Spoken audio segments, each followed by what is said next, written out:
Mheshimiwa Ichung'wah, you have been abusing us. You have been abusing Rigathi Gachagua. Don't abuse him in parliament. He is never in parliament. Don't abuse him in State House. He never comes to State House. Come and pick the mic and abuse him now. Let me tell you, guy was scared. He was running after the president like a small boy.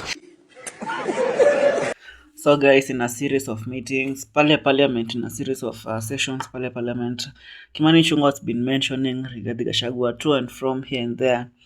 Akienda parliament, kila time anamtaja, kila time anaongea about his rallies, about his moves in politics. And now kuna huyu kijana anaitwa Senator Methu, John Methu from John Methu alikuja akafanya, anatoka Nyandarua, something like Nyandarua. Senator wa Nyandarua John Methu alikuja and lectured the president plus Kimani Ichung'wah on the same session ya pale Olkalau. So he lectured them and pia akaenda kwa nini, he was called for a debate pale on Citizen TV. He also lectured him and tried to say like, why can't you just lecture us face to face before the microphone? Okay, na Mount Kenya, why can't you just lecture Rigathi Gachagua in front of everyone?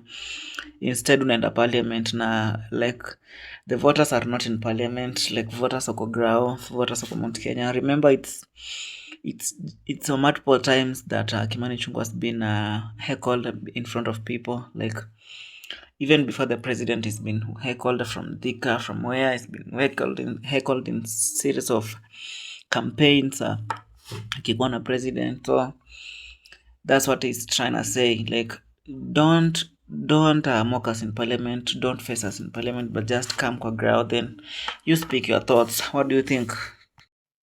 Rigathi can continue threatening everybody and anyone he desires, but he knows me. When he was deputy president, I told him I will be the last man standing when you try and intimidate people. Let me tell him from his village or from the funerals he's speaking from.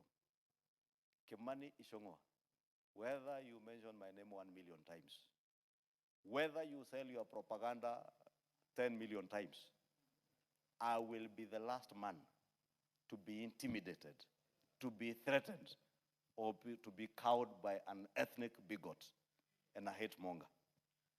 I must thank the president because the development we are seeing across the country is courtesy of focused leadership, Honorable Speaker.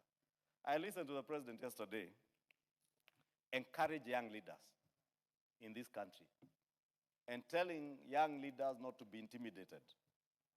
I want to encourage you also, young leaders, like the member for Chepalungu. Do not be intimidated by anybody.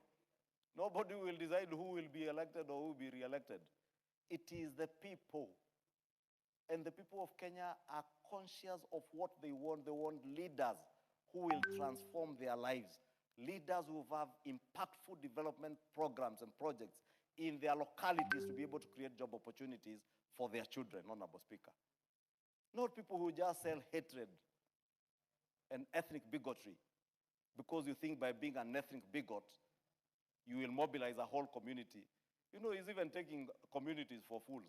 And least of all, Honorable Speaker, where I come from, our community are not fools. That is why you see the community where I come from, Honorable Speaker, will listen to you quietly without reacting.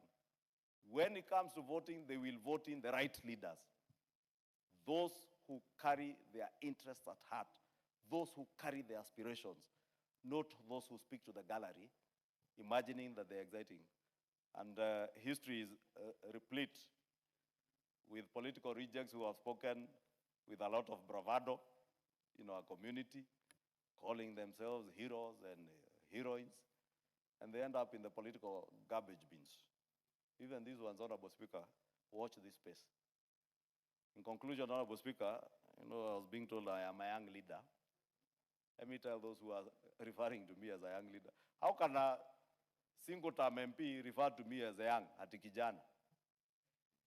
You know, you refer to people who are the age of your children as kijana. If you were elected the other day, you found me in this house doing my second term. I am doing my third term, heading to my fourth term. Then you are referring me to as these young people. I might look young, but my brain, my intellect is way beyond yours, my friend. Way beyond yours. Telling you, Mr. President, Mimi nataka nikueleze jambo moja peke yake kama senator wa hapa. Sasa nikisema Mheshimiwa Rais, tulikuwa na wewe pale kwa Mama Mukami Kimathi, ukatuambia barabara ya kutoka Kinamba kwenda Karangadha kwenda kwa haraka itawekwa lami na haijawekwa. Nimepiga siasa gani? Mheshimiwa Rais, nikikueleza tulikuwa na wewe Shamata, ukatuambia barabara ya kutoka hapa Kariamu kwenda Kaka kwenda Shamata itawekwa lami na haijawekwa. Nimefanya siasa gani?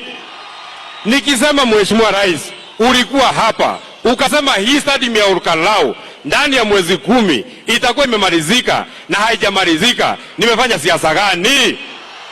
Nikisema Mheshimiwa Rais, ulikuja hapa ukatuambia barabara ya kutoka Ndonyonjeru kuja mpaka hapa itawekwa lami na haijawekwa. Nimefanya siasa gani? Nikisema Mheshimiwa Rais, ulikuja hapa tarehe mwezi wa 10 2022 ukatueleza kuwa barabara ya kutoka huko Murungaru kwenda mpaka Turasha kwenda mpaka huko Gilgil itawekwa lami na haijawekwa. Nimefanya siasa gani? Unajua Mheshimiwa Rais, marafiki yako ni wale watu wanakuambia ukweli, na sisi kama viongozi ni watu ya kukuambia vile inaendelea hapa kwa ground. Kazi yetu sio kuja hapa tu ati kukupigia makofi. Kazi yako ni kukuja tu ati kukupigia makofi. Ni mzuri tunakukumbusha mahali haijafanywa. Kwa hivyo mimi sitaki niseme kuzidi hapo.